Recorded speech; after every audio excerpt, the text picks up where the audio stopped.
All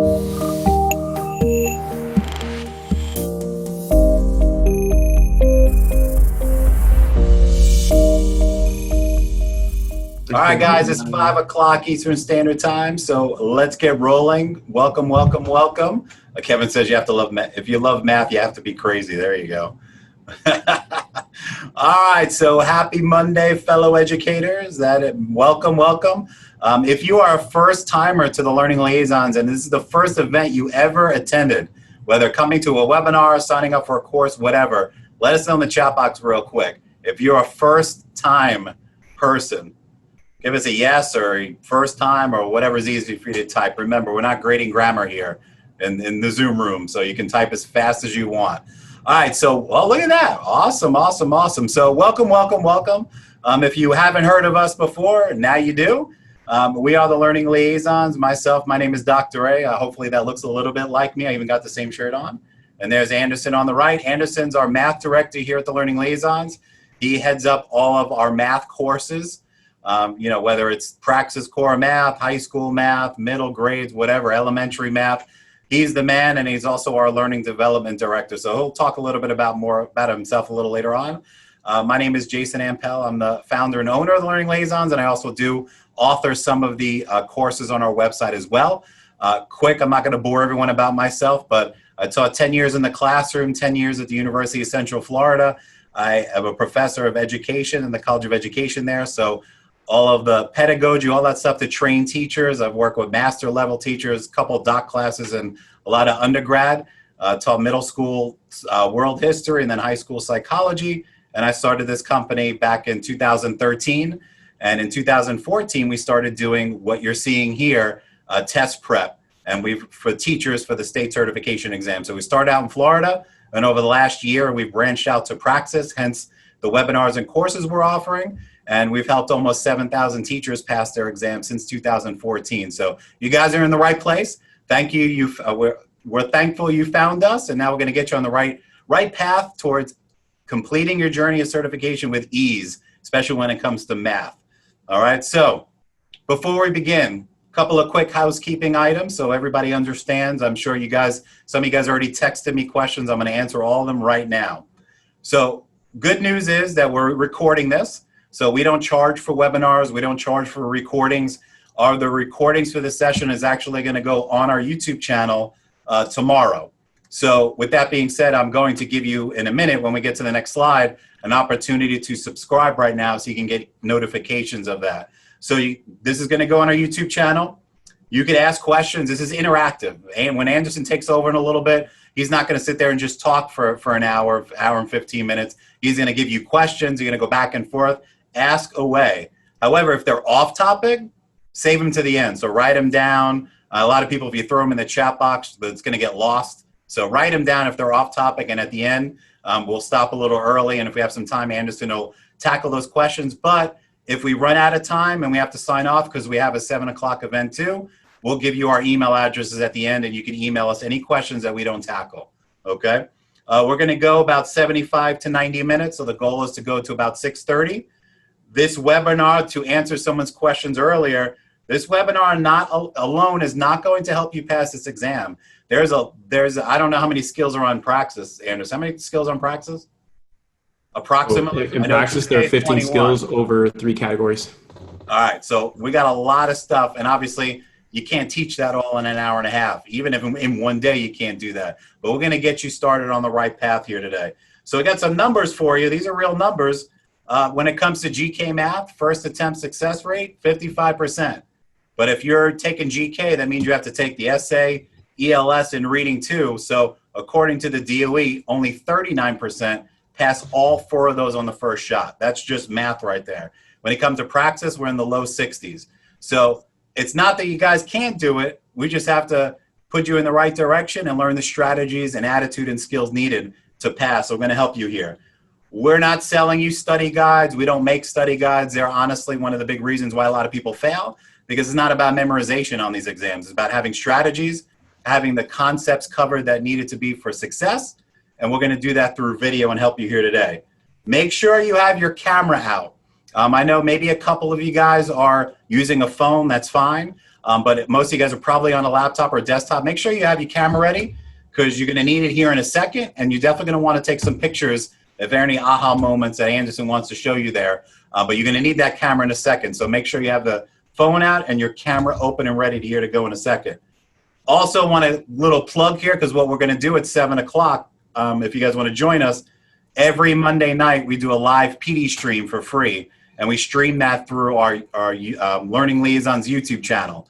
So if you go there, you'll see the event. Anderson's actually, believe it or not, that's lucky out this week. He's actually the guest week tonight this week. So every week we have a different guest. Just so happens that Anderson's tonight's guest. And perfectly, he's going to be talking about how to organize yourself to decrease stress. So that could definitely help you out while you're studying for this exam. So all you have to do is go to our YouTube channel at 7 o'clock and you'll see that.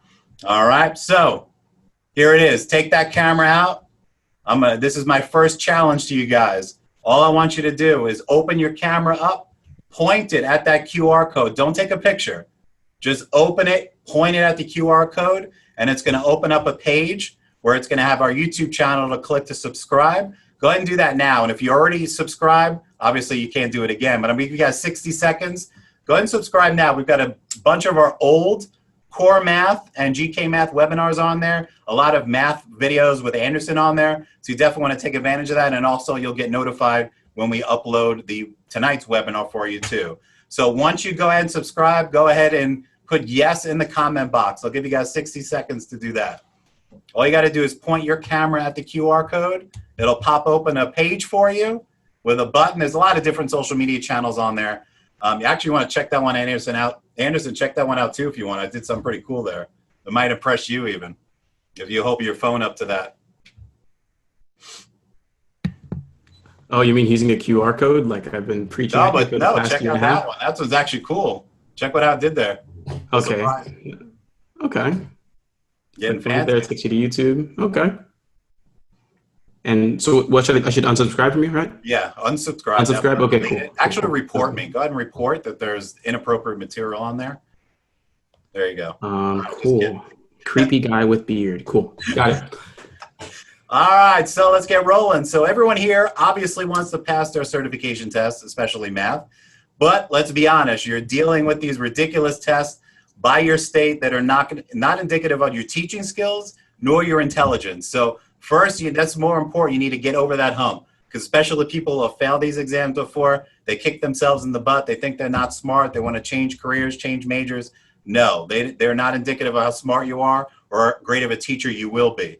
The reality is it makes a lot of teachers feel depressed, anxious, and questioning their careers. So if you're a college student, I know a lot of people that fail. I might want to switch out education, or classroom teachers thinking about finding a new career. We need you in the classroom, especially now, or online, I should say. So obviously that's wrong. So since we've been doing this since 2014, we've helped over 7,000 teachers. We just passed that mark recently. And we've done that not because we're any geniuses or know the answers to all the questions on the test. Actually, I should rephrase that. Know the questions on the exam before you actually take it.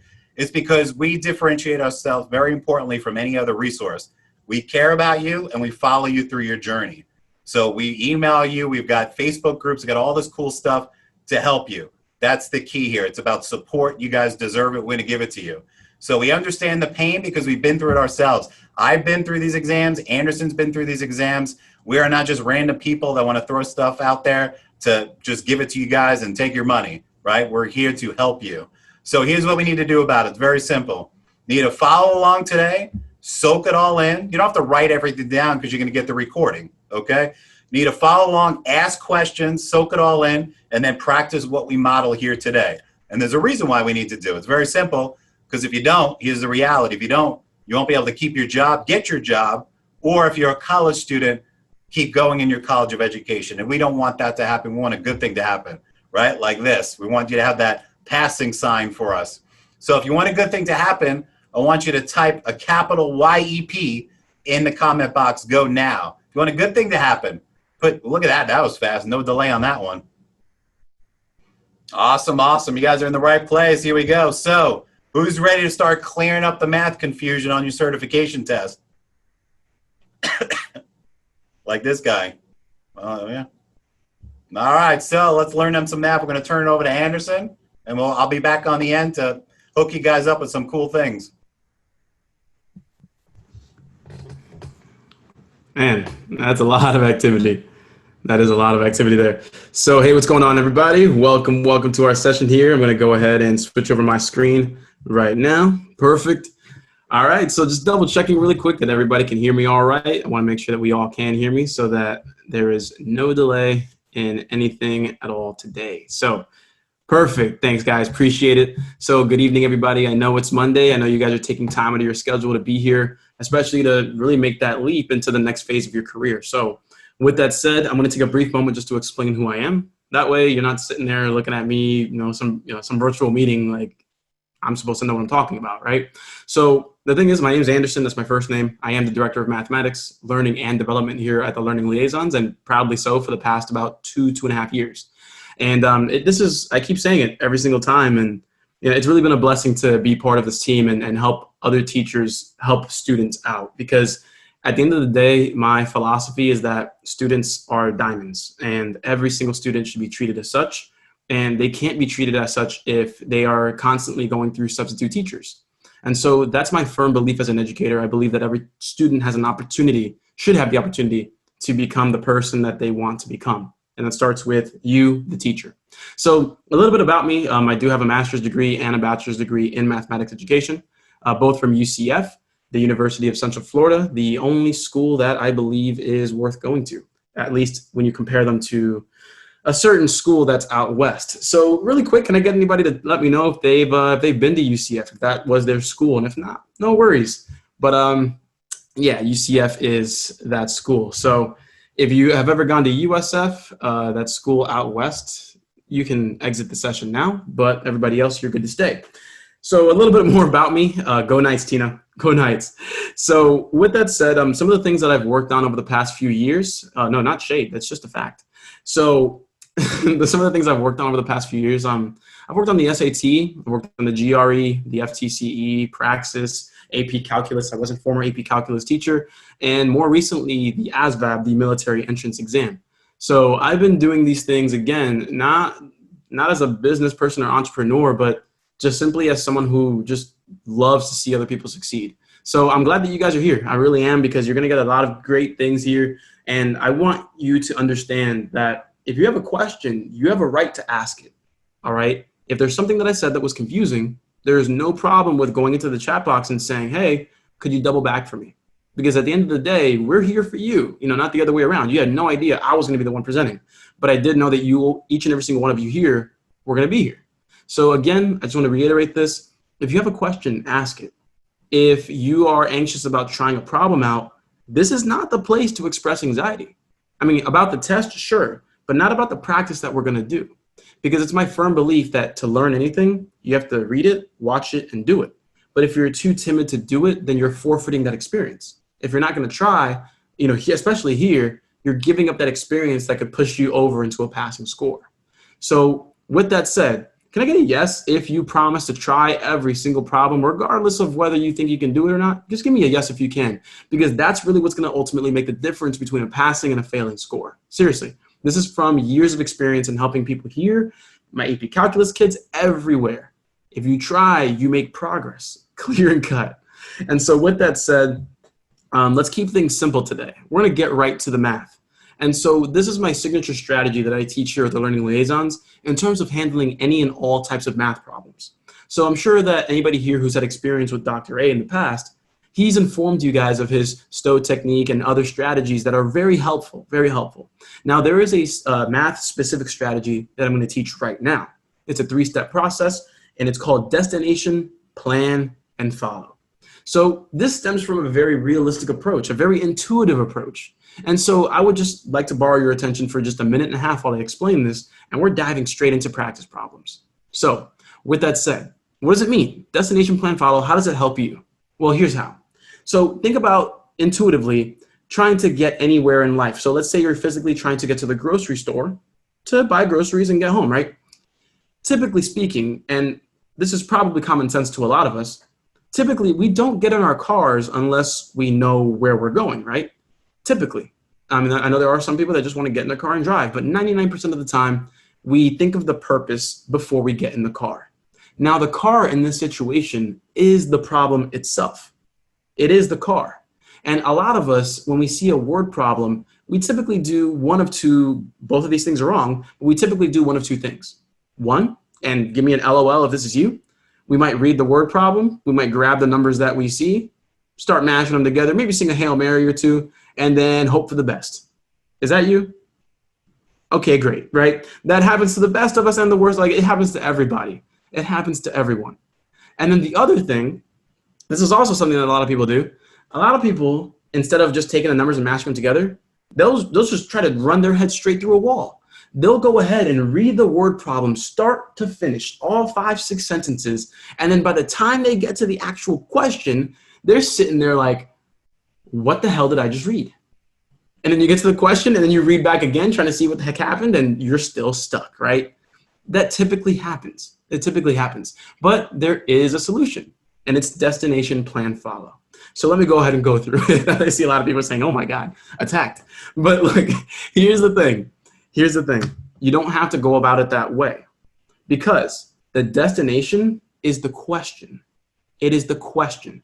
You need to know where you're going before you get in your car. You need to know what you're being asked to do before you dive into the information.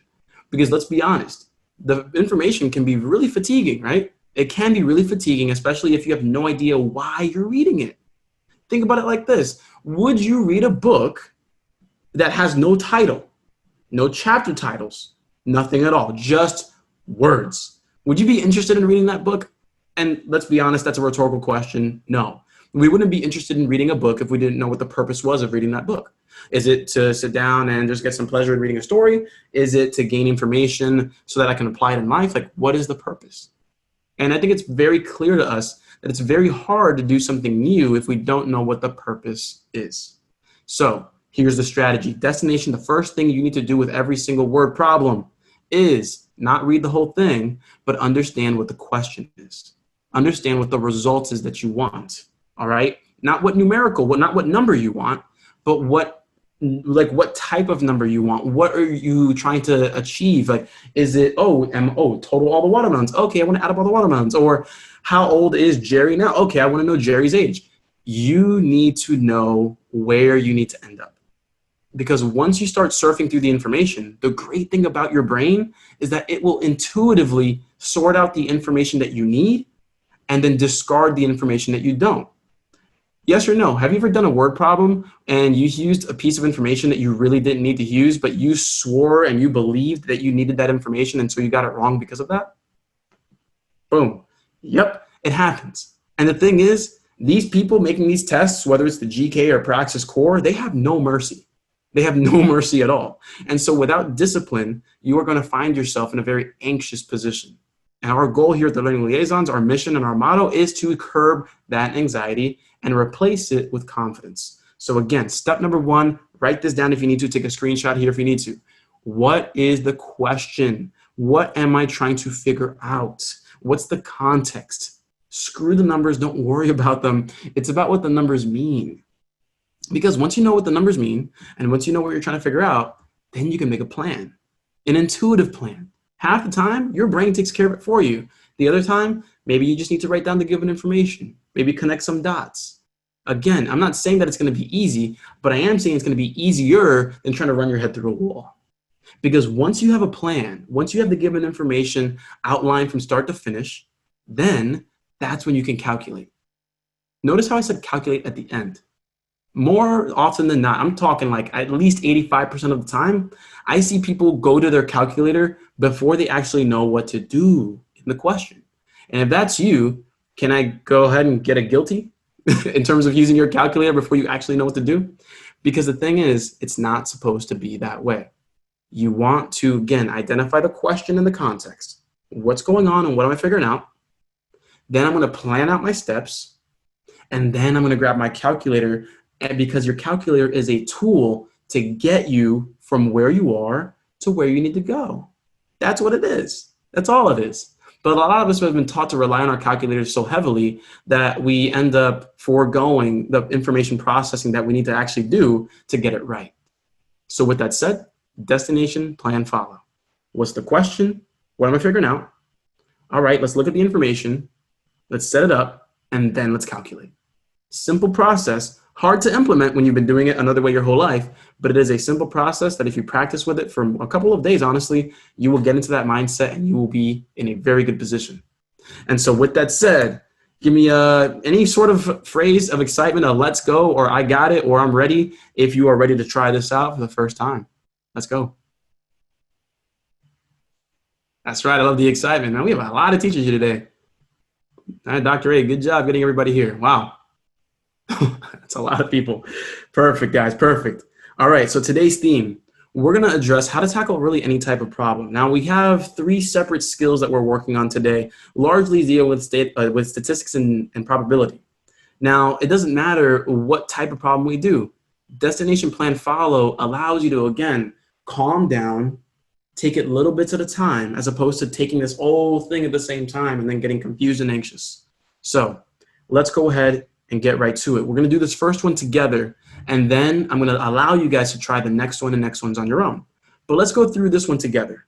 So you can start by going, the circle graph shown represents the annual budget for a company and is divided by department. If the total annual budget is $7.5 million, what amount is budgeted for support? You can do that, right? Everybody does it. They read start to finish. They feel proud that they've got it all without stuttering. And then we're like, what do we do? But let's flip that. Let's start off with the question.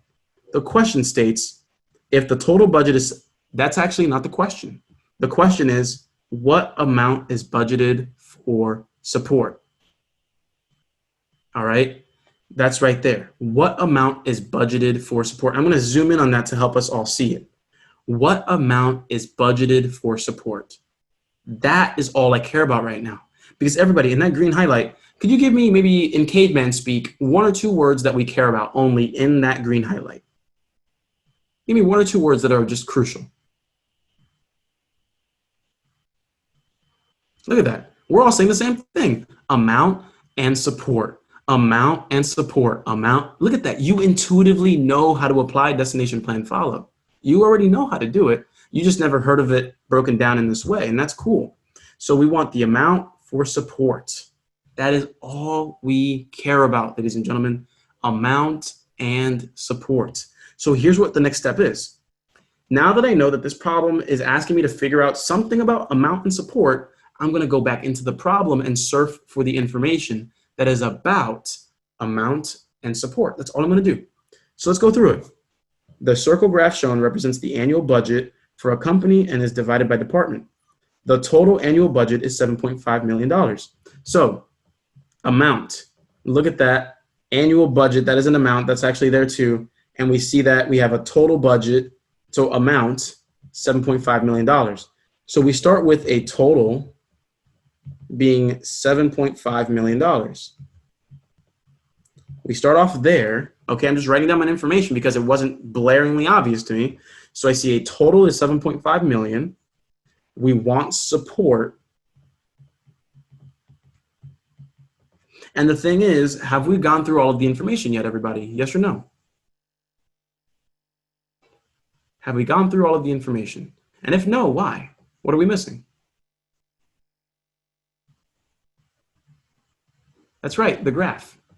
We have a graphic here that we can certainly take advantage of. We have a graphic that we certainly should take advantage of. And so let's go ahead and surf that now and look for, again, anything that says amount and support. Where do we see support here? Oh, let's go ahead and zoom in. That's the only piece of information that I care about. Support at 43%.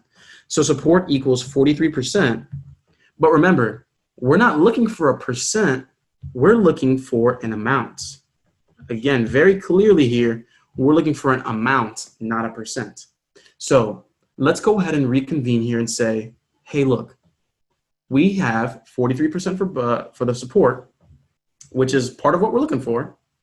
And we also have a total budget. The total is 7.5 million. Okay.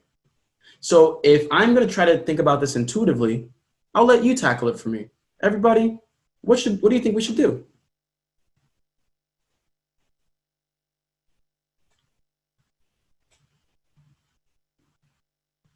Some people say proportion. Some people say multiply. You're saying the same thing, actually. Yeah, you're saying the same thing. We're looking for 43% of the budget.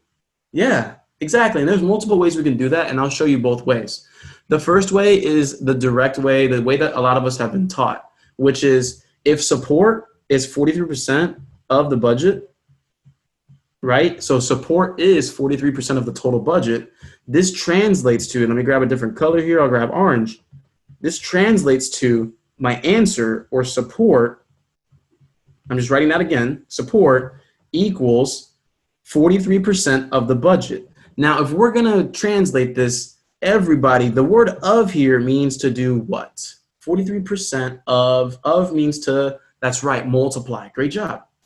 And so here we are. If we're going to multiply a percent, what must we do, everybody? What do we need to make sure we do?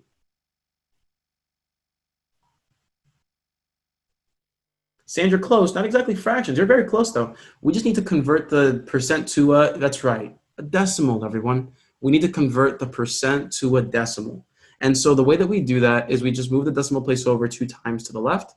And if that doesn't make too much sense, just know that you always divide by 100. Remember, percent, cent meaning hundredth. So that means we divide by 100 because the whole percent is 100. So we'll divide by 100 to get 0.43. Of translates to multiply. My total budget, what's that again? Oh, that's right there for me. Look at that. And we can make this problem a little smoother than it may have been before. I'm not guaranteeing that this is going to be puppies and sunshine all day, but I am going to guarantee you that this is going to make more sense at the end of the day. That's what I can guarantee you. And so with more practice, it will get easier. But there we are. And now when you're looking at this and you're saying, oh man, this looks tough. Well, guess what, guys? You got a calculator. So I won't do any work. Everyone, what's 0.43 times 7.5 million? Help me out, everybody. That's right. When you do the math, that's going to give us 3,225,000. And what does that represent again, everybody? This is something I always do with a word problem. Just because you have a number at the end does not mean you're done. You got to go ahead and recap it. 3,225,000 means that that is the amount allocated for support. That's right, Nicole. Thank you.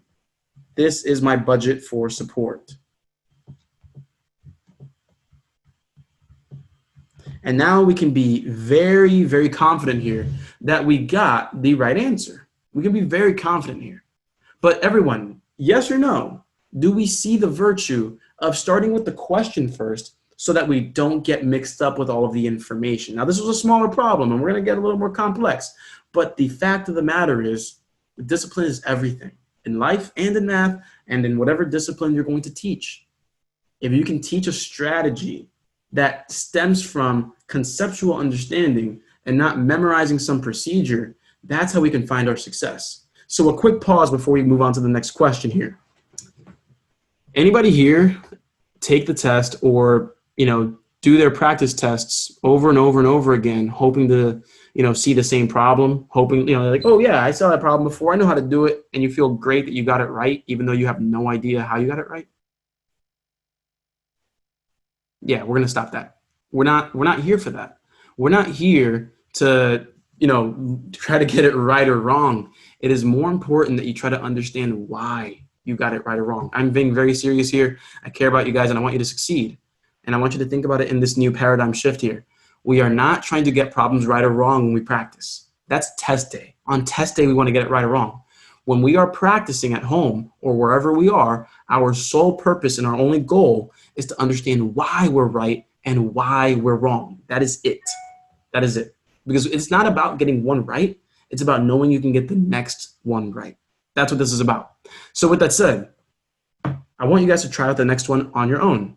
I'm going to go ahead and give us, again, just about 2 minutes here, 2 minutes. And that's a little less time than we're used to. I know we may be used to 2.5 minutes, but I want to see what we can do in 2 minutes, and maybe we'll extend the time for the next problem. And so with that said, everybody, if you know me, you love to hate me, we're going to go ahead and take a little break in terms of giving our sponsors over at Pun World a nice pun here. So scientists, they got bored after watching the Earth turn after 24 hours. They got really tired of that. So they called it a day. But all right, let's go to the next one here. 2 minutes, 3, 2, 1, and go. Destination, plan, follow. Question first, move from there. Go. Thanks, Alicia. I knew you'd get it. 2.5 minutes. Go. I'm stupid. 2 minutes.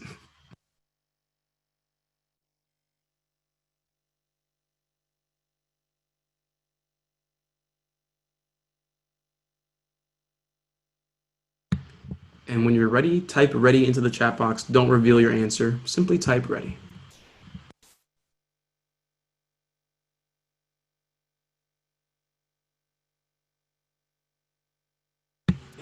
Hey, Rebecca, is that a little better? I know you may see my face at the top right, so let me help you out there.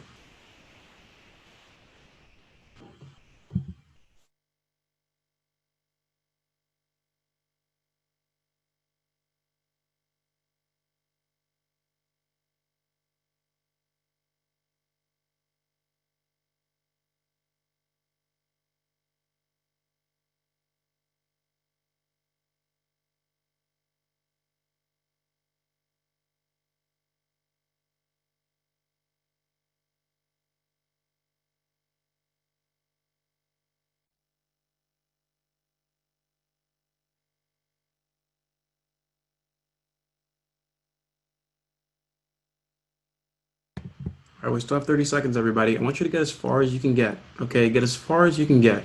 So can you interpret the question correctly? Can you make some connections? Can you write down the given information? Can you make a plan?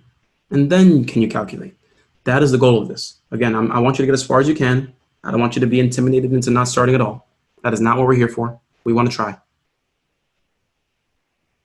And again, we're waiting until the timer is up. We still have 15 seconds here. And if you're going to take a guess, just put a question mark next to your answer. That's okay. 3, 2, 1. Answers. What do we got? What do we got? Again, no shame. Guys, no shame. No shame. If you're taking a guess, put a question mark next to it, own up to it, and let's figure it out. Let's figure it out. All right. Hey, Lisa, no worries. Go ahead and give it a guess.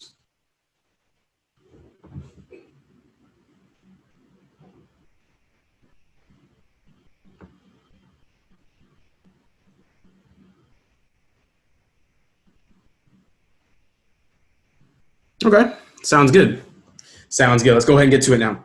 So we have a lot of people giving our responses, and I'm proud of you guys for that. I'm very proud. So let's go through it. So the circle graph shows how, again, don't read the entire thing. Don't fatigue yourself. Don't fatigue yourself. What you want to do is, again, just start straight up with the question. And remember, just because if 51,600 was, even though that's in the same sentence as the question, it is not the question. We are looking at total income. That's what we're looking at. We want the total annual income. And so before we even begin the problem, everybody, this is where the intuitive process kicks in. Before you process the information, register with yourself what you already know. So if we want, again, if we want total, if we want the total, everyone, let's ask ourselves, let's not kid ourselves. We see percentages over here. So if we're looking for total, what percent applies to total? Incoming chat blow up. Yep, 100. And I think we know that intuitively. We've been taught that, right?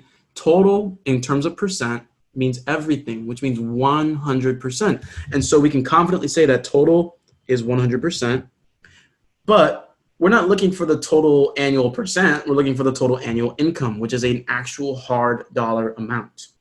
So looking at this at a glance, we don't have enough information with just what we've highlighted. We don't have enough. We're looking for the total, which is 100%. But now we need to explore and write down some given information. So everyone help me out. What information do you think is worth writing down about this problem?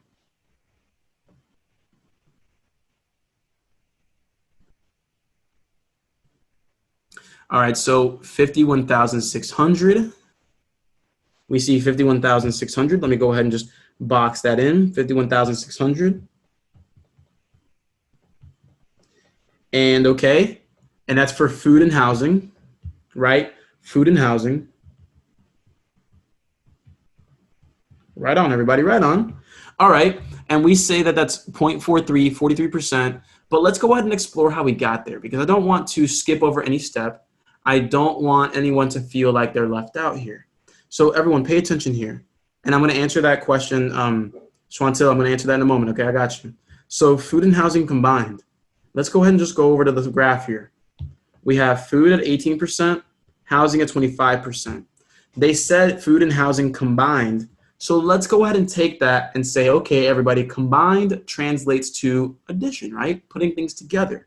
So if we have 25% and 18%, if we add these together, we end up getting 43%. All right, we end up getting 43% there. All right. And so food and housing, 51,600, like they said in the problem here, it translates to 43%. Now, Shwantil, just to answer your question from earlier, again, 100%, it means all of something.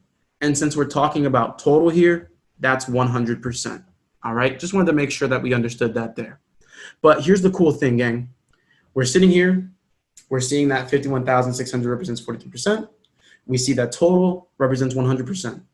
Everybody, what I didn't do in the last problem, but what we can do now, what can we set up? It starts with a P. Magic word is? That's right, Bianca. Proportion. Misspelled a little bit, but it is proportion.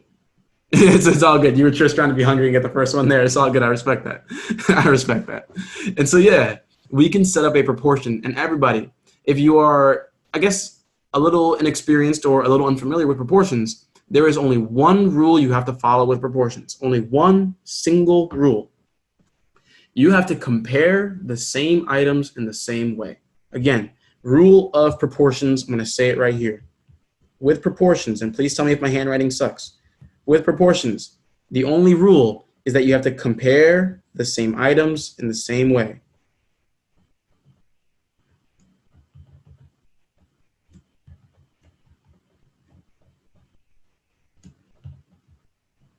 Okay, that is the only rule. Compare the same items in the same way. And I hope everybody can see that there. Let me scroll up a little bit. Again, compare the same items in the same way. And so here's how that's going to work. I'm going to say that, this is T for total, because that's what we're looking for, right? I'm going to put a variable there. But watch this. I can say confidently that 43% divided by 100% equals, and I can go on the right side here and say 51,600 on the top, and I'll explain how this makes total sense in a moment. 51,600 over T. Now let me explain why. Here's how that whole compare the same items in the same way mantra works. 43%, everybody, what does that represent? The 43%, what does that represent?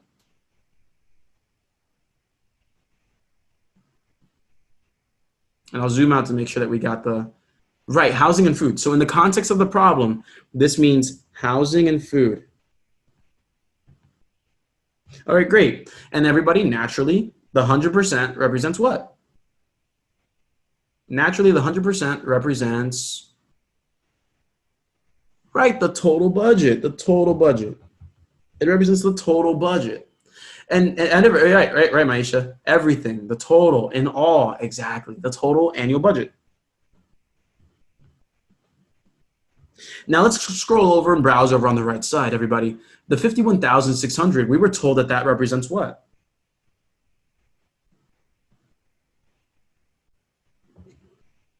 Right, that still represents housing and food. That still represents the housing and food. And what does that T represent again? Right, the total budget again, right? The total budget.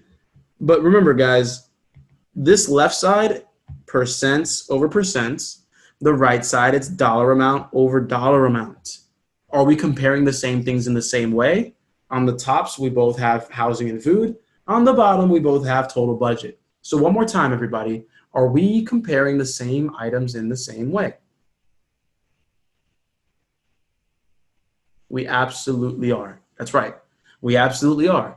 And that's the trick to proportions. Oh, Kira, I didn't know I was teaching Spanish too. I got you. But I'm kidding. I could do Spanish, but we'll save that for later. But yeah, that's the thing here, guys. We have to compare the same items in the same way if we want to find our success with proportions. And another thing that I will mention is that percents are their ratios. Again, percents are ratios. 43 out of 100, 56,000 or 51,600 over t. So all we have to do now, everybody, cross multiply and divide, and you're done. You're done. So with that said, cross multiply and divide, that is the staple of solving proportions. That is the staple. Remember, this recording will be out. That way you get the chance to watch this again. But cross multiplying and dividing, we get 43t equals 51,600 multiplied by 100, which will put us at what, everybody? 5,160,000, just like that. And so with that said, the last thing we have to do, what is it going to be, everybody? Help me out. Do my math for me.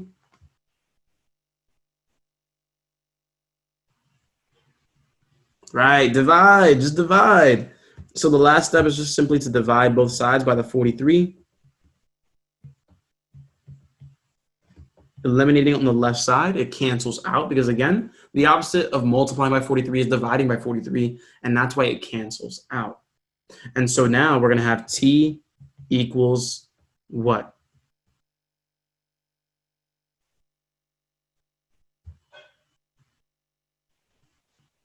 That's right, 120,000. And booyah, there we are. And there we are.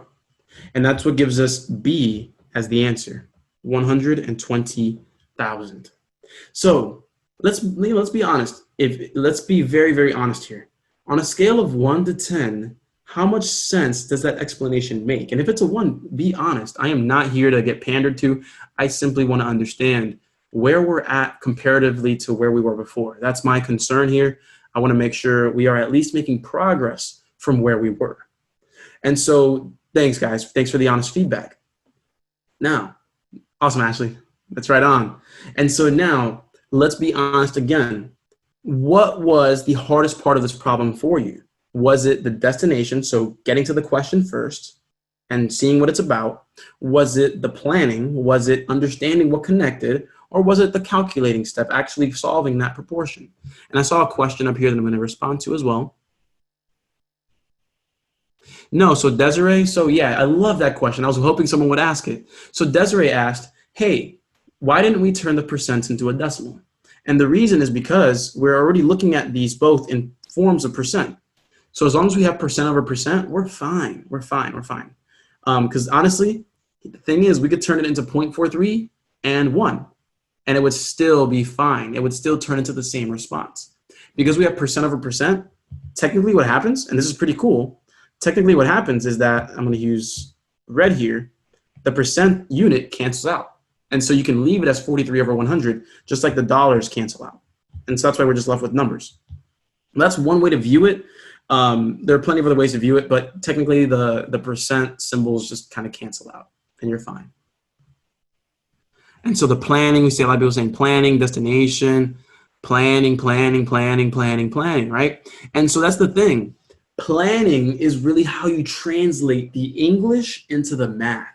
And you cannot do that by reading the rule book, right? You can't win a basketball game by reading the rule book for a whole year. No, you actually have to get on the court and practice. And so if you're not willing to practice, the planning will be the toughest part, because that is the experience of translating the English into math. And again, if you don't have that experience, then it's going to be tougher and take you longer to do than it would say, you know, someone who's been doing it for 5 days in a row. So with that said, cool. Thanks for the honest feedback, everybody. Now let's get ready to start this next one. Hopefully no one saw the question ahead of time, but we're going to give, I'm going to give 2.5 minutes on this one. I'm going to give 2.5. All right. So 3, 2, 1, 2.5 minutes. Let's go. I might need to think a little creatively here. I'm going to scroll down as well to give everybody the chance to see the whole problem. 2.5 minutes starting now. Type ready when you're ready. Don't reveal your answer too early, please.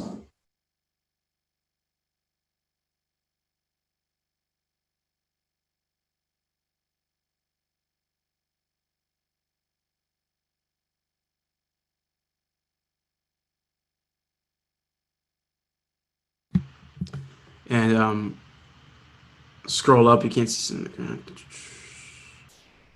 Randy, let me know if that helps you out, okay? And then Amna, how do you know if 43 goes on top and total at the bottom?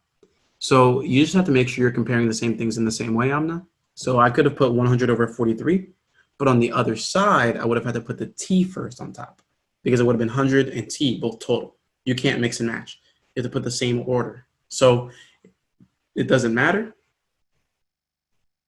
It doesn't matter. You just have to make sure you compare it in the same way. Nora, Mr. Duran, I have a dude about the first.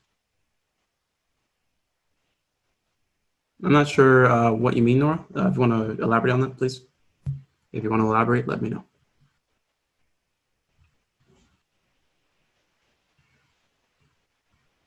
Oh, you have a doubt about the first one? No worries. Yeah. So go ahead and express that with me at the end. That way I can double check to make sure that we're all good. Okay. Yeah, just let me know. I'll be more than happy to take a look at it. We have 1 minute left, everybody. Remember, take it slow. Do what you can. There's no point trying to speed through something that you're not clear on. Do what you can.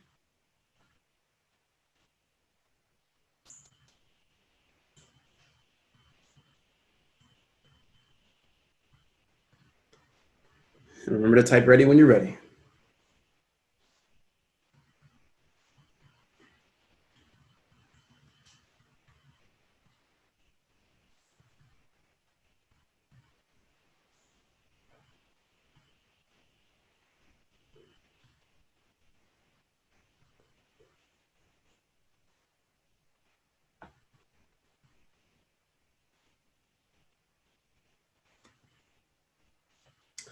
We're looking at our final 10 seconds here. Final 10.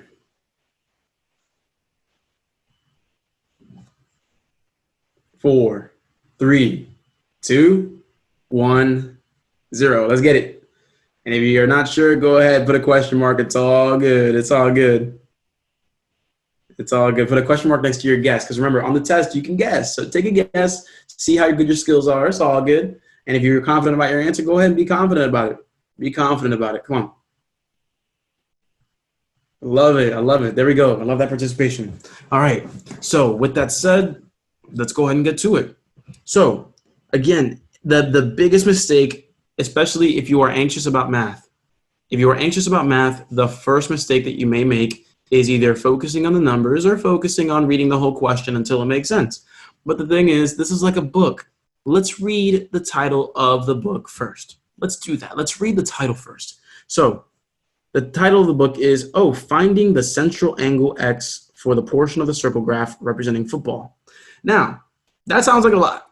I'm not going to lie to you. That sounds like a lot. But let's point out the key words and make this into not that complicated sentence, but instead some caveman talk. Let's make this caveman talk here. So let's go ahead and only highlight the words and phrases that we really only care about. So we want to find the central angle X portion of the circle representing football. That's how I would handle this. That's how I would go about it. Again, only the important words. Central angle X. That may not make all the sense in the world, but if you look at the circle itself, you may see and find some comfort that, it's just the angle that represents football. Yes or no? Do we see that, everybody? Although central angle X might sound complicated, if we look at the graph, we see that it's just the angle for football. Yes or no? Does that make sense? Angle for football is all it means. All right, awesome, everybody. Awesome. So with that said, let's take a look here. All right, so find the central angle X for the portion representing football. There it is. Okay. And so now that we have this going on, at least we have some comfort before we look at all the information. We know that we just want to find the angle that represents X. Now we can move forward in trying to develop a plan to get there. Like, I don't know how we're going to get there yet, but at the very least, I can say, hey, I know where I'm going. I know where I need to go, right? I know where I need to go. Now it's just a matter of getting there. All right, cool. So now what we're going to do is take in all of the information that we need. So I'm looking at this angle here. We got X, and this angle is inside of a circle. Now I'm going to ask a question here, and some of you already know what I'm going to ask. If we have an angle inside of a circle, so we're looking for X degrees, that's what we're looking for, that represents football. Okay. And everyone, if we are looking at a circle and that x is part of the circle's angle, what's the whole angle going to be? 360. I'm glad that a lot of us know that. I'm glad that the majority here knows that. Now, I'm not going to cheat though, because I just wanted to register that information in your head to make sure that you knew it. But the reason that we're going to use 360 is the following. Again, I don't want to cheat anybody out. But if we look at the question, as part of a survey, 1,200 people were asked to name their favorite sport. I'm going to highlight that number right there, 1,200 people, but highlight what it means. 1,200 people were asked to name their favorite sport. Everyone, 1,200, what does that represent? Does that represent football, soccer, baseball, basketball, hockey, other? What does that 1,200 represent? Y'all said it, not me. Y'all said it, not me. Y'all said total. Y'all said it, not me, right? So with that said, what can I do? We have all people. We have that. And everybody, what percent or what degree would represent all in this case? Ah, that's right. 360 degrees would represent all. Hey, everybody, does it sound like this is looking like a proportion problem again? Does it kind of look that way? It kind of does. It kind of does. If you were looking at this thinking, this might be trouble, it's not. It's really not, because it's a proportion and we just have to compare the same things in the same way. So follow along.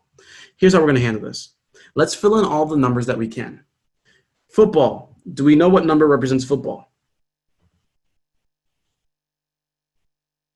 That's right. Football is 312 people. And if you're asking, I saw someone ask, how did we get 360 degrees? Well, remember, and this is a fact that we want to have in our pockets at all times. If you go all the way around a circle, that's 360 degrees. You know how you can have a right angle that's 90? You can have a flat line that's 180. The whole circle would be 360 degrees. And that would be the whole thing here. So I just want to make sure that I address that. Whoever had that question, hopefully I've answered that for you. So with that said, we have 312 people for football. We are looking for X degrees. We are looking for that.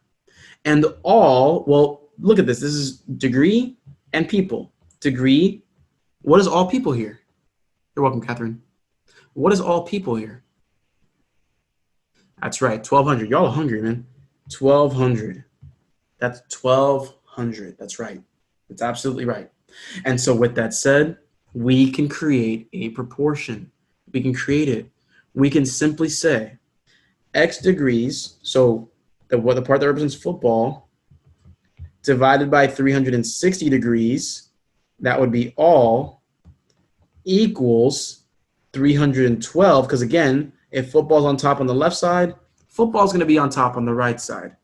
And then if all is on the bottom on the left side, then all will be in the bottom of the right side, and that's the 1,200 people. So before I do any math at all, notice how we've taken the majority of this time to simply come up with the setup. And that's how it should be, because you have a calculator and the rest of it is all cheese and gravy. You're good. But now, looking at this, let me ask you, 1 to 10, on a scale of 1 to 10, how much does this setup make sense? Because it's the setup that's the most important part of the problem. On a scale of 1 to 10, how much does this setup make sense? All right, great, guys, great. I'm glad that we're there. And if you're seeing all of those responses and you're thinking that you don't deserve to write your response if it's lower than whatever they're saying, it doesn't matter to me. I care more about you than I care about my ego. So let me know if it doesn't make sense, and I will do my best to explain it in a better way if needed. All right? Oh, thanks for that. Appreciate it. Yeah, that's right. And so it's going to be 1,200. Appreciate you. All right, so with that said, let's go ahead and get to it now. Now all we have to do is cross, multiply, and divide, and we're all good. So boop, boop, boop, boop. We can go ahead and say 1,200x equals 312 times 360. Everyone, let's go ahead. What is that going to be? 360 times 312. That would give us 112,320. Great. And from there, all we have to do is divide both sides by that 1,200, and we're all set.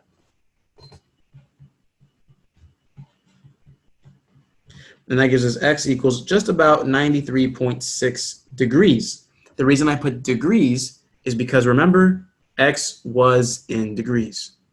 And so, boom, 93.6 degrees is our answer, and we are set. C would be the answer. Now, I heard someone say that 312 is the second biggest choice, or the second biggest in terms of football versus soccer, and then you can say that, oh, the second biggest answer. Be very careful. Be very careful. Be very careful. They can easily make 93.6 the third biggest or the fourth biggest. They can easily do that. Be very careful. Very important that we are interpreting it the right way. So, all right, so Hiromi, not having enough time. That is a direct result of not having enough practice, all right? So if you feel that you are not quick enough in terms of solving problems, well, think about it. And I'm going to think about this rationally, because again, don't think about it with a victim mentality. Think about it with rationale. All right, I'm not fast enough right now. Well, then let's think about it rationally. When you tried to tie your shoe for the first time, were you a speedster? No, you probably don't even remember the first time tying your shoe. But if you try to tie your shoe today, you do it without thought, right? And so think about it, doing something new for the first time versus doing it for years. There is a spectrum. It is not binary. It is not you can and cannot do it. It is how quickly can you get it done? And you need to think about it with rationale if you want to have any sort of hope to get better. All right? Think about it that way, everybody. You got this. So what are some tips to know that a problem is a proportion problem? So Kira, to respond to that question, if you want to, if with practice, you'll be able to see it more, but some of the key things that you'll see are when you see that the problem is comparing two things in the same way. So here we're comparing the percent that it is to its actual amount. Instant proportion problem. Instant for me. Does that make sense? Because I saw, hey, there's degree here and the actual number of people. Boom, instant comparison. Percent with amounts, instant proportions. All percent problems are proportions. All degree problems sometimes will be proportions when you look at it this way, at least with a pie chart. Best way to practice with speed, grab a timer, try to do the problem, see how long it takes you. Do the next one, time yourself. Do the next one, time yourself. Do the next one, time yourself. Just like that. We got the 93.6 here by dividing both sides by that 1200. Giving us right there 93.6. So if you want us to repeat the question and the problem here, that's why we provide the recording to allow you to keep growing with it.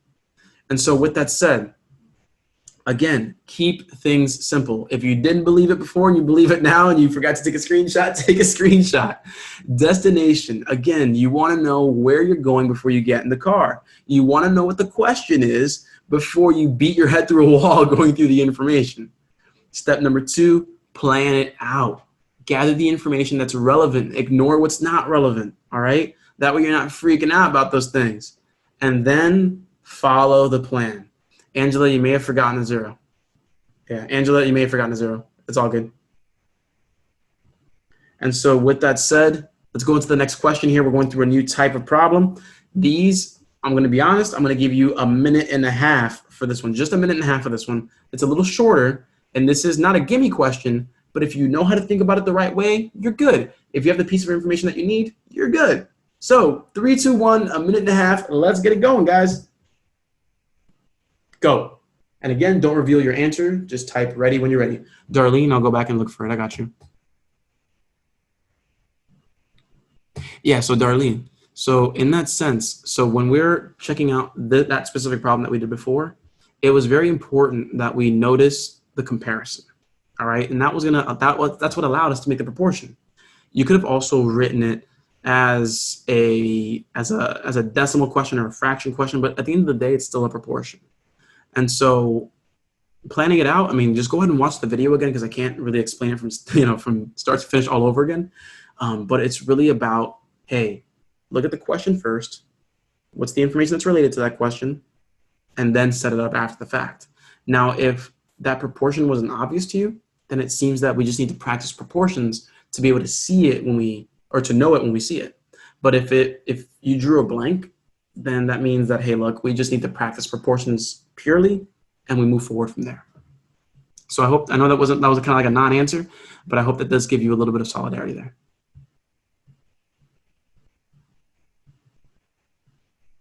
Perfect. All right, 15 seconds here.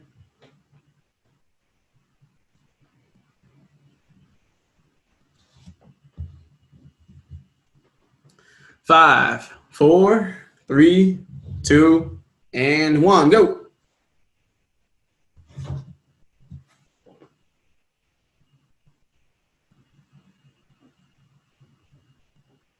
I like this.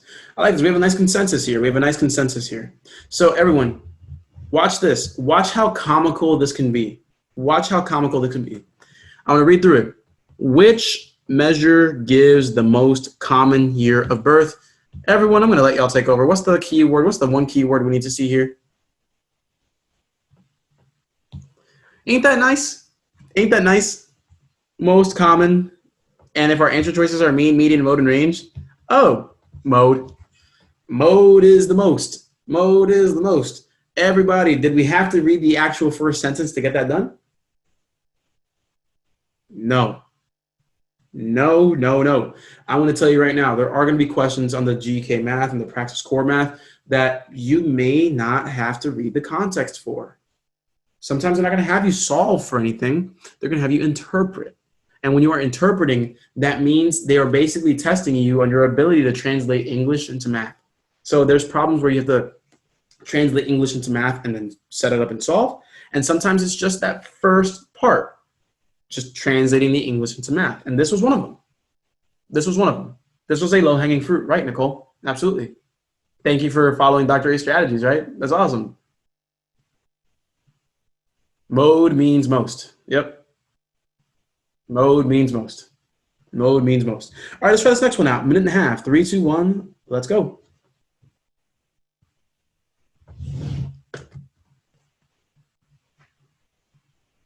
Can we interpret it correctly?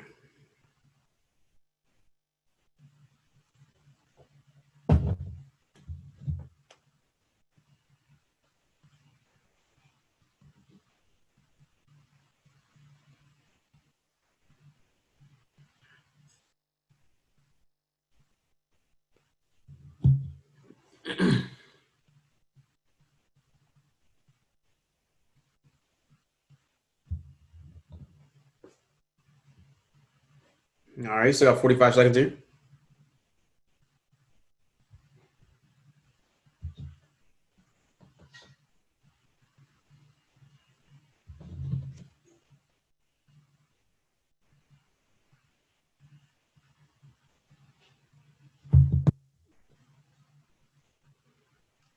And be careful here. Again, just try to make sure you understand this. And if you know it, you know it. If you don't, you don't. This is one of those questions that's just like that. Like if you know it, you know it. If you don't, you don't.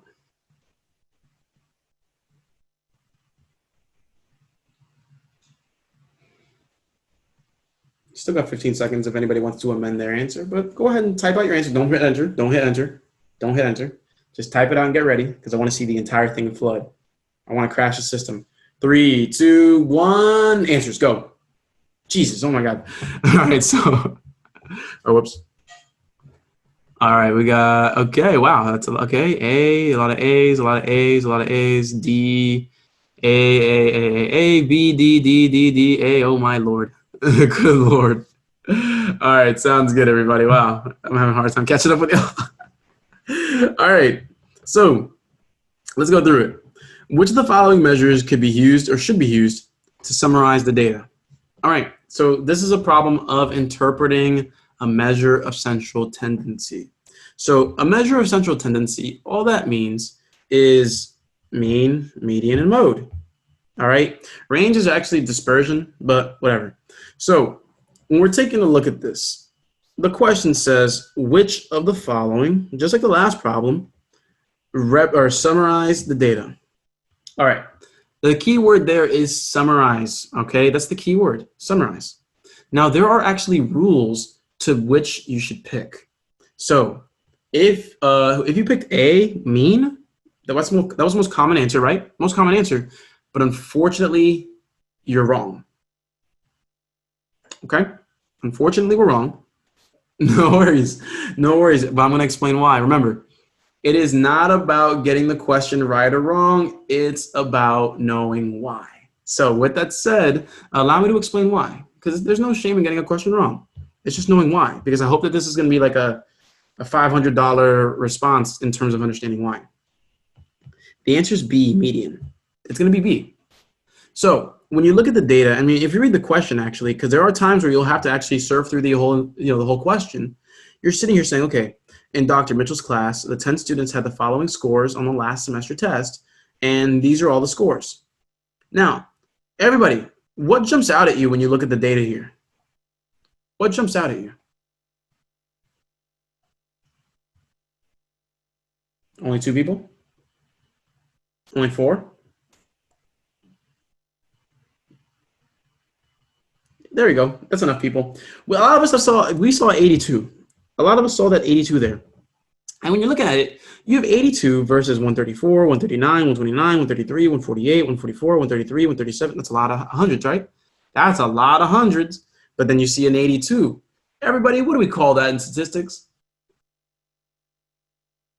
Bianca, superstar today. That's an outlier. That's right. That 82 is an outlier.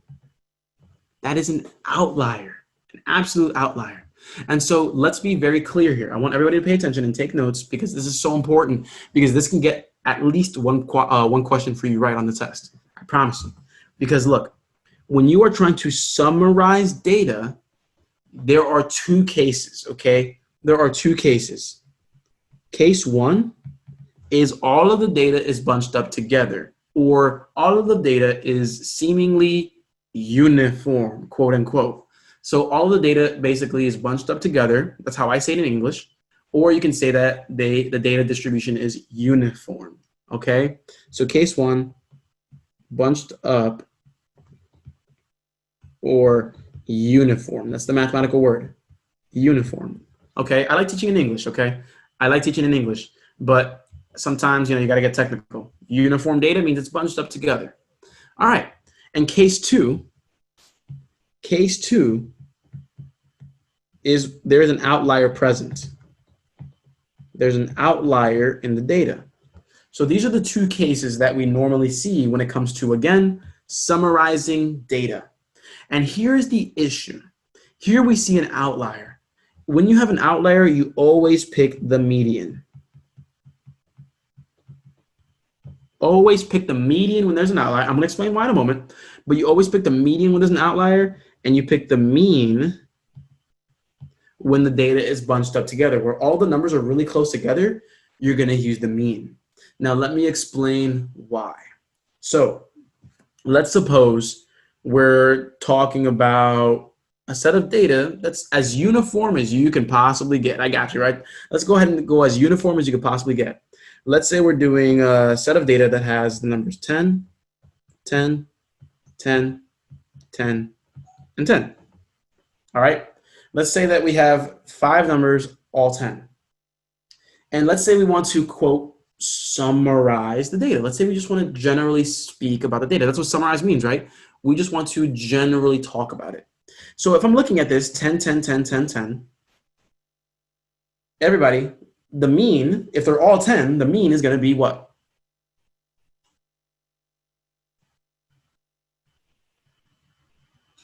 Right, it's going to be uniform, and the mean is going to be 10. Like, if all the numbers are 10, the average is 10. Because remember, the mean is like your center of gravity. Where are the numbers typically at? 10, right? 10. So with that said, the mean here would be 10. Let me use a different color here. The mean would be 10. And the median, it's still going to be 10, right? The median is still 10, right? Because again, you're looking at the middle number. That's 10. Yes or no, everybody? Yes or no? All still? Yep. All good? All right, great.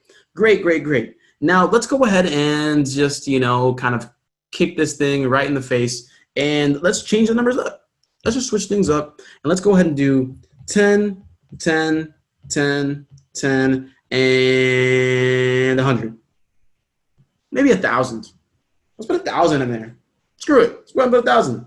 All right, so, somebody do me the favor. Somebody go ahead, grab your calculator, and by someone I mean everybody, grab your calculator and give me the mean of this new set now. Give me the mean now. What is the new mean? Bianca says 228. Who can confirm that? What is the new mean of this set? 208. Okay, sorry, Bianca. I almost trusted your answer. It's all good. It's all good. You tried. It's all good. So 208. All right, everybody, let me ask you this real quick. If you have 10, 10, 10, 10, and 1,000, if you wanted to speak generally about this and say, again, because the mean, what it means is, okay, yeah, usually if you pick a random number, you're going to get this number. That's what the mean means. The mean is, again, if I pick a random number in the set, typically you're around this number. So everybody, is 208 the typical number that you would be around in this set? Like if I picked a random number, would I get anywhere near 208? No, right? Absolutely not, right? Absolutely not. Thank you guys for the participation there. Yeah, no, absolutely not. Absolutely not. And that's why when there is an outlier in your data set, notice how your mean is skewed. Your mean is skewed. It is skewed. It is basically lopsided. It's not really indicative of what the data actually says. That is an outlier. But let me show you what's beautiful about this. Let's actually look at the median again. Even with this modified number, everybody, what is the median now? What's the median? Rolanda says 10, Bianca says 10. Lisa, Nicole, Maddie, all say 10. Look at the beauty of that. When there's an outlier, the median typically stays the same. If you have enough data points, even if you have an outlier, the median still stays the same. And so you see how if we tried to summarize the data with the mean, we would be way off. This would not really indicate what we're actually seeing. But if we actually use the median still, we're still safe. It is still a very appropriate summarization of the data that we have. And so that's why, again, let's go back to it. There's two cases when summarizing data. Case one, uniform data. You go with the mean. Case two, you have an outlier. And so what that means is that your data is potentially not telling the truth. And so that's why you would go with the median, because if you have one or two outliers, that's still cool because the median is still the number that's towards the middle. And there we are. So everyone, scale of 1 to 10. How do we feel about that explanation? Thanks, guys. Appreciate it. Because again, at the end of the day, you could feel safe. You could feel very safe and think that, oh, it's a question about mean, median, and mode. I'm good. I don't need to study for this. You do, guys. You do. You got to be very careful about that. Don't get too complacent. You got to know what they're testing you on. And this is a type of question that you maybe get tested on. So be very careful. Be very careful here. I'm glad that I was able to help at least one person. That makes my day already. All right. So with that said, we're going to go ahead and go for the next one here. I'm going to count to 10 to allow people to finish wrapping up their notes or taking a screenshot if you'd like to. 3, 2, and 1. Let's get this next question, guys. With pride, let's go. 3, 2, 1, go. 1 minute only. Hey, Ruth, no worries. Ruth, no worries. The only thing you have to think about is, hey, look, if there's an outlier, if there's a number that looks like it doesn't belong, go with the median. If all the numbers look like they all belong together, mean. And that's it. That's a short story on it. And STOW does apply to math. Absolutely, Lisa. STOW does apply. I'd recommend using destination plan follow and your intuitive knowledge of math first. But if all else fails, STOW is always a great technique to use. Always.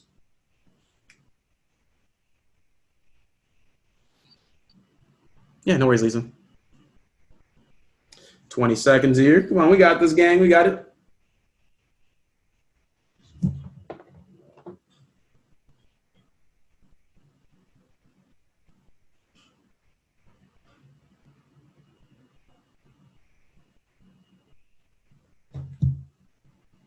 And 4, 3, 2, let's hit it. Answers. Woo! Y'all flew on that one. Yep. So in this case, the answer is A, mean. Now it's A, mean. Notice how I gave you the trick question first so that you could really learn and get shocked. Like that was the point of that. I did that on purpose. Now we have A, mean is the answer here because if you look at all of your numbers, is there an outlier? Nope, no outlier. Data is uniform. Data is uniform or bunched up. I said of, or bunched up. It's bunched up, which means that the mean is more, it's a better representation of your data set. Okay, the median would still be a good representation, but the median would be, or the mean would be much more precise, much more precise. Because again, the mean will tell you the center of gravity of your numbers. But if you have an outlier, again, it's like a lopsided on one side, and so it'll push that center of gravity away from the true middle, or that true center. So with that said, boom, there it is right there. There it is. That was an easy question now, right? You felt confident about that question. And that's what we're trying to instill with our programs at the Learning Liaisons. Like Dr. A is going to come speak to you guys about like how this strategy applies to all the topics, not just the 2 that we've gone over so far. This is 2 out of 15 for the Praxis, 2 of 21 for the GK Math. So yeah.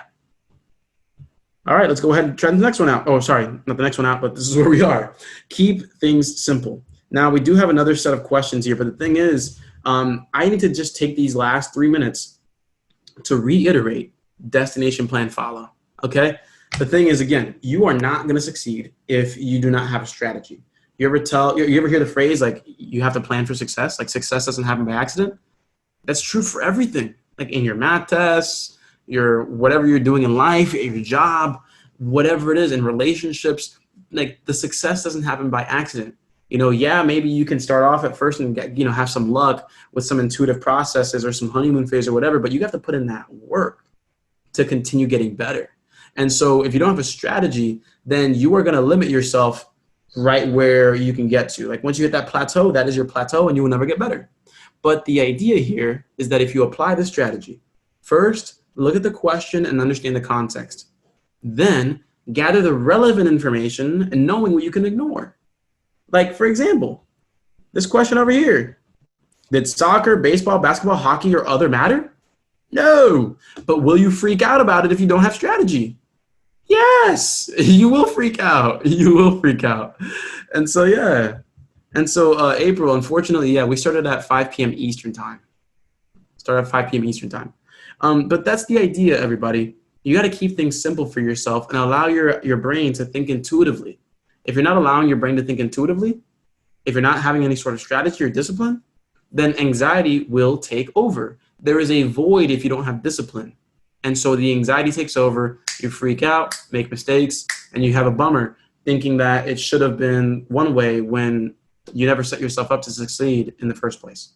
So with that said, everybody, I'm Anderson Duran. I am the math director here at the Learning Liaisons. I'm going to go ahead and allow Dr. A to wrap things up here, but you guys have been absolutely awesome. You guys have a great night. Let Dr. A finish up. He has a couple of things to tell you. Please give him that time. You guys are awesome. All right. Awesome, awesome, awesome. So let me boot Anderson's screen off there. We need that volume up, Dr. A.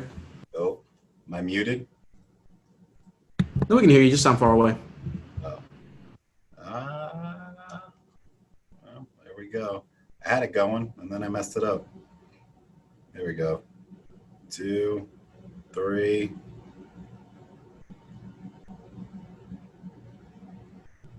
All right. So what do you guys think? Do you guys learn anything from today's experience with Anderson? That's kind of a trick question or a rhetorical question, obviously, right? All right. So big ups to Anderson. Anderson's our math magician, like I had on the cover slide. He loves that term. I coined him a couple of years ago. So who feels a little more confident? I saw a lot of people giving awesome answers, learning a lot of stuff, great feedback, great comments. Awesome. So what do you guys think? You guys enjoying everything so far? Did you learn something? Like if I was in front of you and asked you to tell me one thing you learned today, right? Like one of those little exit ticket activities. Obviously, you don't have to put it in the box. So do you think like Anderson's strategies can work for you? Do you think that what he's teaching you is something you'd apply in your studies moving forward to be successful on your math tests, right? So I want to give you guys the opportunity. Who wants to take it to the next level, meaning getting everything you need to be successful? You don't have to worry about anything else. Everything exactly aligned to what you need to pass your test, whether it's GK Math or Praxis Math. All right. So like I said at the beginning, very transparent, very honest. A lot of people were texting me. people before we started were asking, I got to take my test. Hopefully this is going to get me ready to pass my exam. Well, obviously, as Anderson went through, we talked about 1 or 2 skills. So you have to realize that this is just one small piece of the pie. Anderson does a math workshop for us for 4 hours at schools. We travel to schools or online too. And Anderson, how many skills do you actually cover in 4 hours? Hopefully 3.5. 3 or 4, right? And you're talking about 66, 70 minutes right here. So it's a long time. If it's done the right way, you can get it over with one time. So we understand that all habits die young. A lot of people call us with all the different courses saying, I've got this book, I've got this course, I've been studying for 6, 7, 8 weeks. Someone even emailed me that wanted to come tonight saying they failed GK Math 10 times, but they've been studying for over a year and they don't know what they're doing wrong. So it's all about finding what works, all right? So I just took some random screenshots earlier, threw them on here from our Learning Liaisons Facebook page. We also have hundreds of these on our Google review page. But as you can see here, I'm obviously not going to read these to you, but a lot of these give a lot of praise to Anderson and the strategies in our courses here. But it's all about doing things the right way. That's the key. And a lot of times it's about changing bad behavior, meaning you can tell me that you study every day for the last 2 months, but what are you studying and how are you studying?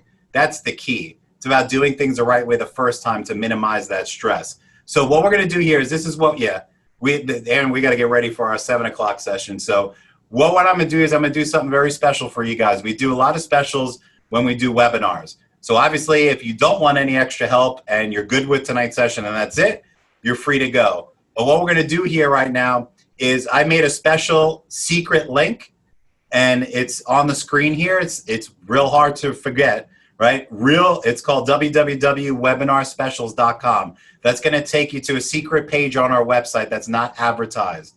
And what I did is I set up a code which is on the screen. It's Web July 50, all capital letters. If you go to that page, that's a snapshot of all the course tiles.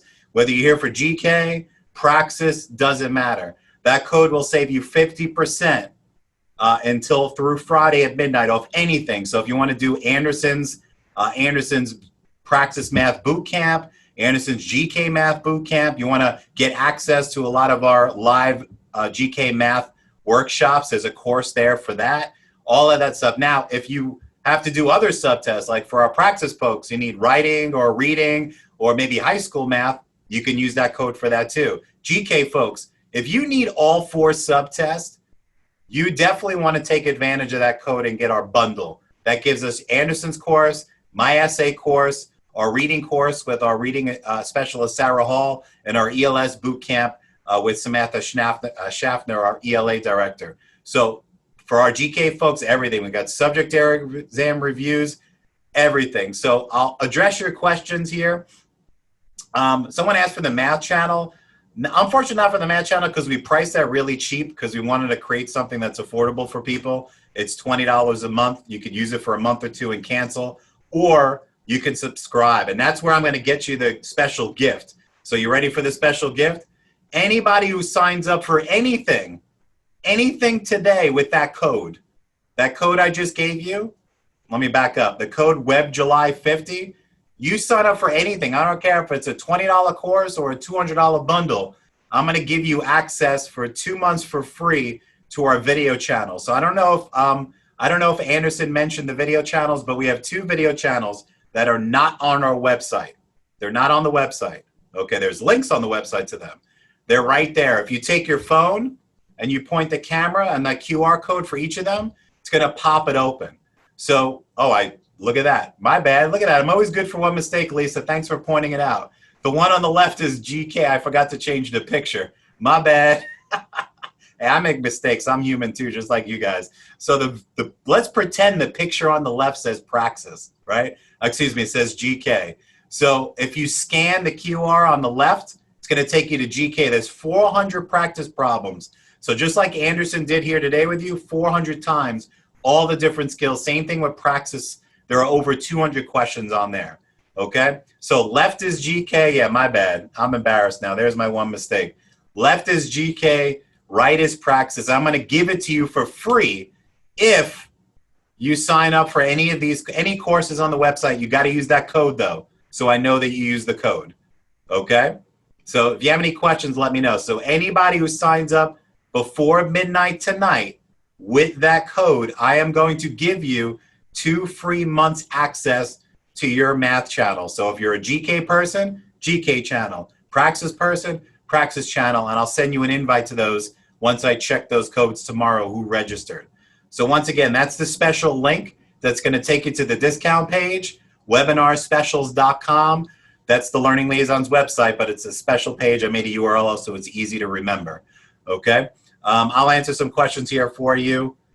Lisa, if you have the bundle, good question. We have, if you go to the website and go to GK resources, we have 2 GK Math practice tests. They're interactive practice tests. There's also one for Praxis people. There's one on your page on our website too. So you could sign up for the math practice test. Is $25, half off with the code. What is that, $12.50? And then I'll give you 2 months. Look at that. So you're gonna get $40 value for 2 months on the GK channel for nothing, and spend $12.50 for the practice test. So obviously, if you don't have the bundle and you don't have the boot camp, if you really want the support you need, you got to do the boot camp, because the boot camp is the content review. The channel is pure practice.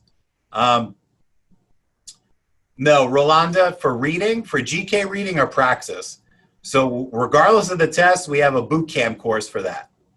So we have a full course with our reading specialist, Sarah Hall. And if you're on Praxis track, it's all aligned to the ETS. Same thing with GK.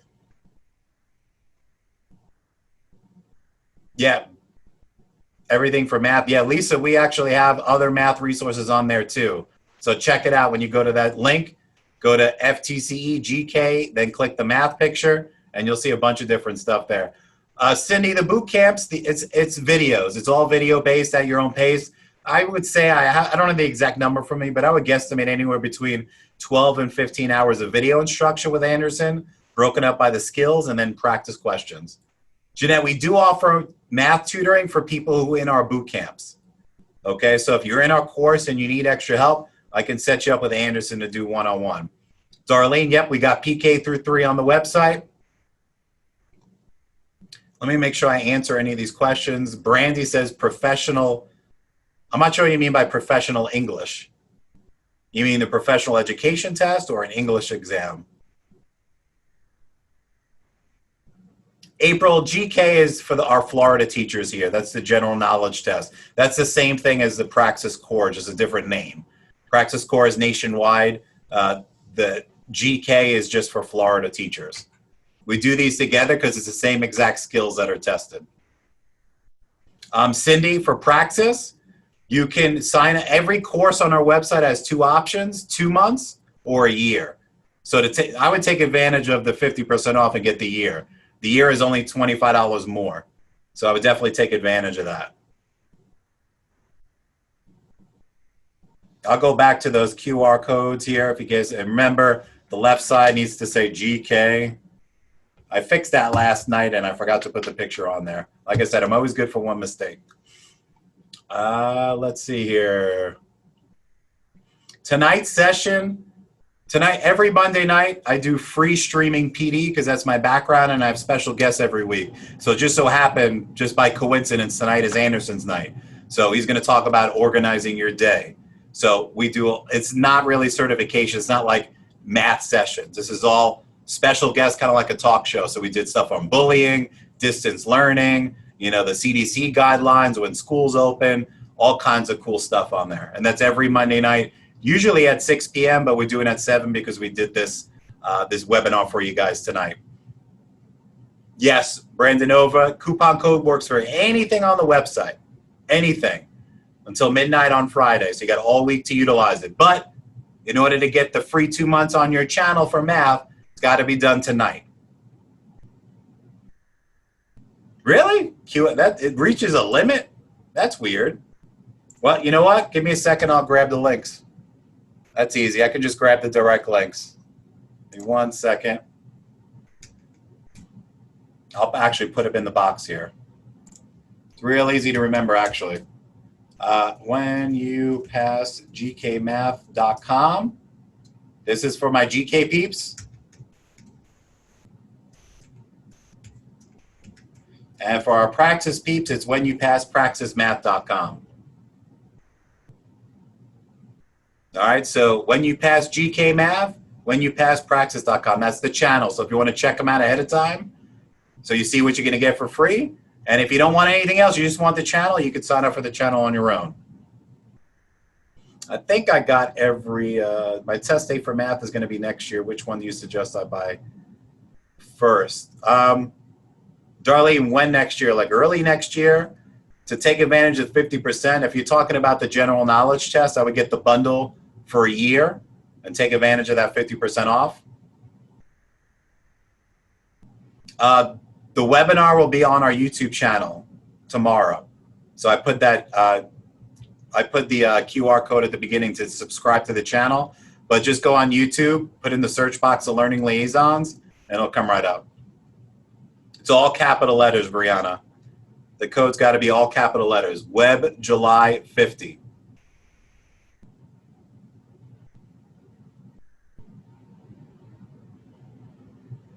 Tomorrow, it'll be on our YouTube channel tomorrow. Tanya, if you want to do the, if you have to do so you already passed ELS in reading? All right. Well, to get the bundle, you're going to get the other ones on there, so I wouldn't do that. I would go and get the GK Math, essay, and professional separately using the code then. That's going to be the most, because I would say if you needed 3 subtests, it's still worth it to get the bundle. But at that point, I would just go get the courses individually with the code.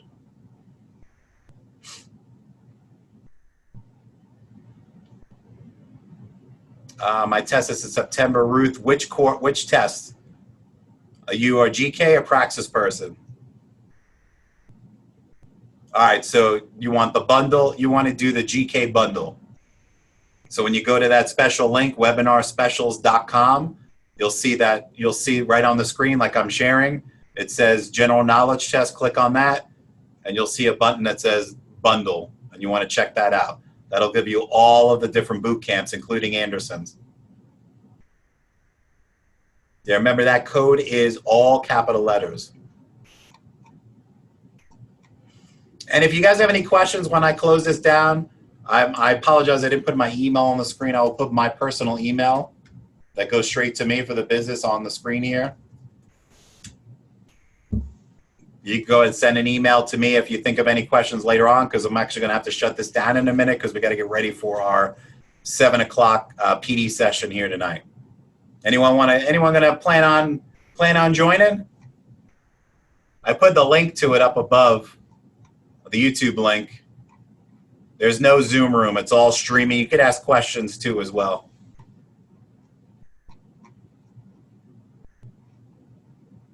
Trying to find that link, I can share it again for you guys. There it is.